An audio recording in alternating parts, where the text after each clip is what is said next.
Hello and welcome to the Turtle Lake Community Farm in Durango, Colorado. We are working on a project today, building some Hugelkultur mounds. And it's a really exciting process, and we wanted to just kind of show you what we're doing and how we go about building these mounds. We're in a high desert environment, so water storage and water retention in the soil is super important. And Hugelkulturs are a way of really helping facilitate that. And yeah, they provide so many other benefits, and so we wanted to do a little experimental plot here at the farm and see what we could grow here and how they do this season. Exactly, so we can start with this mound, just give you an example of what we're talking about here. And we're starting to stack this mound, but we start with a layer of thick woody material, big logs, any fallen branches, anything you can gather from your property or the surrounding neighborhood or your community. That's just thick woody material, and then we stack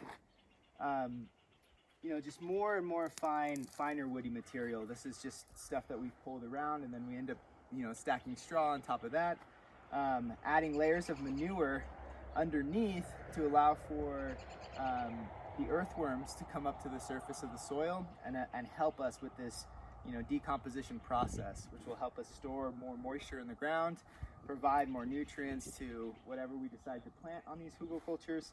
And so we're just layering things as we go. So thick woody material, finer and finer woody material, with then adding layers of compost and layers of manure onto that. And we're kind of using a unfinished compost because this can serve as like a compost pile in of itself. It should get pretty hot. It should be able to break down and decompose faster by adding those elements to it. And then if we look at this pile, we're closer to finishing here, and we can see now we're adding layers of straw on top, finer material that can break down faster, layers of soil that we're putting on top of that, and then we'll add a layer of compost on top of that to then plant in, which would finish our hugel mounds. And this is a pretty much finished hugel mound.